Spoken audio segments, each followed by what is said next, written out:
মুহূর্তে সরাসরি আপনাদের নিয়ে যাব এসএসসি ভবন চত্বরে আমাদের প্রতিনিধি অরিত্রিক ভট্টাচার্যের কাছে। অরিত্রিক, চাকরিহারা শিক্ষক শিক্ষাকর্মীরা তারা রিলে অনশন চালিয়ে যাচ্ছেন। তাদের একটাই দাবি, ওয়েমার শিটের মিরর ইমেজ প্রকাশ করা হোক। একেবারেই তাই, এবং সেই দাবি নিয়েই কিন্তু এই মুহূর্তে 3 জন অনশন করছেন এবং আরও অনেকে অবস্থান করছেন এই এসএসসি ভবনের সামনে। আমি একটু তোমাকে দৃশ্য দেখিয়ে নেব এবং তার সঙ্গে মাইকে, হ্যান্ড মাইকে অ্যানাউন্স পর্যন্ত মাঝে মাঝে করা হচ্ছে, যেখানে পরিষ্কার করে বলা হচ্ছে যে কোনো রকম প্ররোচনা নয়, শান্তিপূর্ণভাবে তারা আন্দোলন করছেন। এবং তার সঙ্গে তারা এটাও প্রশ্ন তুলছেন যে শান্তিপূর্ণ একটি আন্দোলন, সেখানে কেন এই সংখ্যায় পুলিশ এবং পুলিশের হাতে এত রকম আইন শৃঙ্খলা সামলানোর উপকরণ। সেক্ষেত্রে এই গত পরশুর কসবার ঘটনাকে তারা মনে করিয়ে দিচ্ছেন। আমাদের কাছে এলে আপনারা তাদের পা দেবেন না। আমাদের সুনির্দিষ্ট এবং সুস্পষ্ট দাবি রয়েছে, আমাদের চলে যাওয়া চাকরিটা ফিরে। আমরা আমাদের স্ব প্রতিষ্ঠানে স্বসম্মানের সর্বহারের দাবিতে আমাদের এই অবস্থান বিক্ষোভ এবং ধর্ণা অবস্থান কর্মসূচি।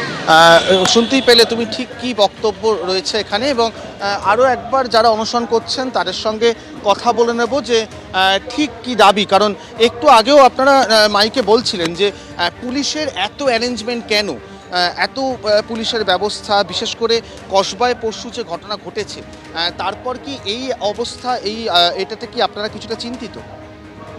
এগুলো রাজ্য প্রশাসনের ভয়, তাদের ভয়ের কারণেই এই জিনিসটা হচ্ছে। তারা ভয় পাচ্ছে, তা না হলে আপনি দেখতে পাচ্ছেন, আপনাদের মিডিয়া পার্সনকে বলবো, দেখবেন যে কি পরিমাণ পুলিশ, 2000-এর উপর পুলিশ দিয়েছে আমাদের আটকানোর জন্য। আমাদের আটকানোর কি আছে? আমরা হচ্ছে নিরস্ত্র শিক্ষক শিক্ষাকর্মী। আমাদের সুস্পষ্ট বক্তব্য, যোগ্যদের তালিকা প্রকাশ করুন, সমস্ত যোগ্যদের তালিকা প্রকাশ করুন। ওএমআর শিটের যে মিরর কপিগুলো রয়েছে প্রকাশ করে দিন। 1 মিনিট সময় লাগবে, বাংলার মানুষ জেনে যাবে কারা যোগ্য কারা অযোগ্য। মুখ্যমন্ত্রী সত্যের মুখোমুখিতে ভয় পান, দুর্নীতি প্রকাশ হয়ে যাবে বলে ভয় পাচ্ছেন। এখন এটা করতেই হবে। এটা না করলে আমরা অনশন প্রত্যাহার করব না। সব জীবনের সব থেকে বড় আত্মবলিদান দেওয়ার প্রতিজ্ঞা নিয়ে বাড়ি ছেড়েছি।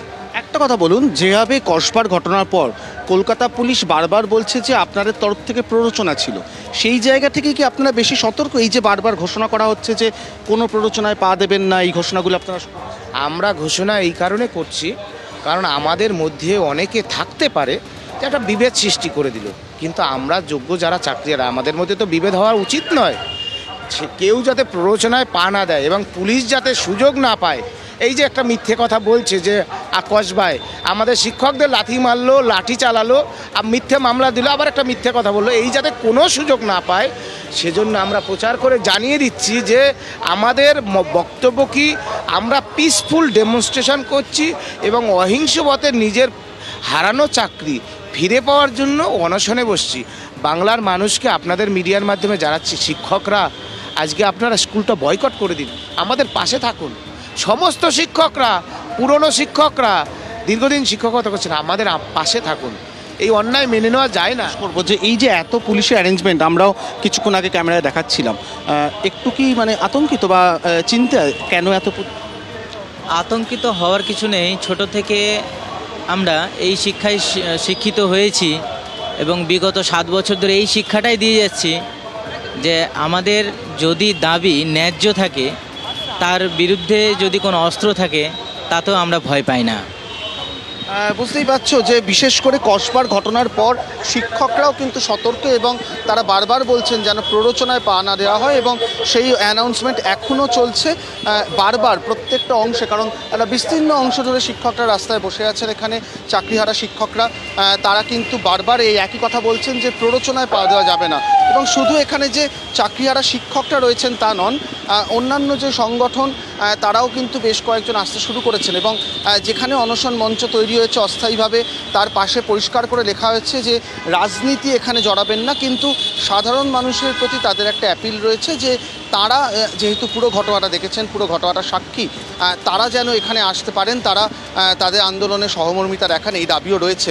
এখন এটাই দেখার যে এই যে একটাই দাবি যে মিরর ইমেজ সেটাকে প্রকাশ করা হোক এবং সঠিকভাবে এসএসসির তরফ থেকে যোগ্য অযোগ্যর যে তালিকা সেটা পেশ করা হোক। সেই দাবিতে যে আন্দোলন, যে অনশন, যে অবস্থান, সেটা কিন্তু এই মুহূর্তে এসএসসি ভবনের সামনে চলছে।